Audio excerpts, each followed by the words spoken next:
आज पता है जितने तलाक होते हैं, आप मानती हो इस बात को कि 95% तलाक लड़की की माँ की गलती से होते हैं। पता नहीं लड़की की माँ, लड़कियों से मोह भंग ही नहीं होता। जब इतनी बात करनी थी तुम्हारी माँ को तुमसे, तो फिर ब्याह ही क्यों किया? घर पे ही रखती अपनी बात, दिन रात करती तुम बात, क्या दिक्कत थी? क्यों ब्याह किया फिर?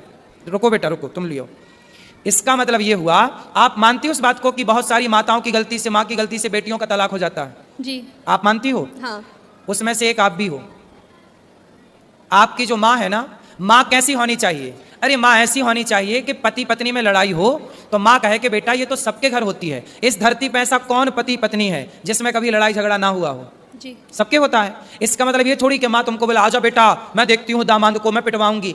अरे माता सती अपने पिता के घर चली गई थी, दक्ष प्रजापति के घर, और वहां पर देखा कि मेरे पति का अपमान हो रहा है, तो माता सती सहन ना कर पाई। एक अच्छी स्त्री वो होती है जो कभी अपने पति का अपमान ना करती ना कराती।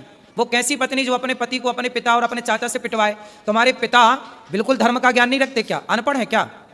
अरे दामाद का पांव पूजा है, जिसका मंडप के नीचे पांव पूजा है, उसे मारने का सोच भी कैसे सकते हैं? थोड़ा रिश्तों में मर्यादा भी तो रखनी चाहिए ना बेटा। ऐसे थोड़ी गुस्साई तो हाथ किस पे उठा रहे हैं ये भी तो सोचना चाहिए भाई। दामाद के पांव पूजे जाते हैं मंडप के नीचे, चाचा ने भी पांव पूजे होंगे, और आज वो चाचा के मार के चला गया, तुम्हारे कारण तुम्हारा पति पिट गया, तो क्या ये तुम अच्छी नारी का परिचय दे रही हो? ऐसे रिश्ते नहीं बेटा। देखो पति सर्वोपरि है, स्त्री के लिए बताओ, स्त्री के लिए माँ बाप भी सर्वोपरि है, माँ भी सर्वोपरि है, ठीक है, पर अब तो आपका विवाह हुआ तो पति सर्वोपरि है ना? जी। फिर तो आपके पति के साथ आपके परिवार वालों ने सही किया कि गलत किया? गलत किया। फिर आपने बोला नहीं उनको? आपने बोला नहीं अपने पिताजी अपने चाचा जी को कि तुम्हें शर्म नहीं आई? कितने साल हो गए शादी के बाद कराओ? 3 साल होंगे अभी 14 नवंबर को। 3 साल में ही पति को कुटवा दिया। गलत किया ना बेटा तुमने। ऐसे समझा दो अपने पिता को और अपने चाचा को, बोले ये जो तुम्हारी ताकत हमारे पति को मारने के लिए लग रही है ना, ये दीन दुखी की सेवा में लगाओ, कुछ दीन दुखी को भोजन पानी कराओ। ताकत है, रावण जैसों की लंका जल गई बेटा। ताकत घमंड तो रावण का नहीं चला।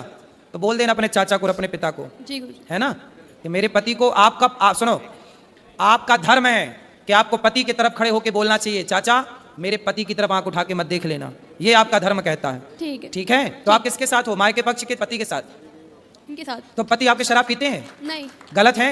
नहीं। आपको प्यार करते हैं? बस एक्सेस बोलते हैं, बहुत ज्यादा एक्सेस बोलते हैं, चलो उससे ज्यादा बोलते हैं। अभी बेटा शादी के 3 साल हुआ है, 3 साल में ना बेटा आम का पौधा लगाओ तो उसको भी 5 साल लगते हैं तब वो फल देता है।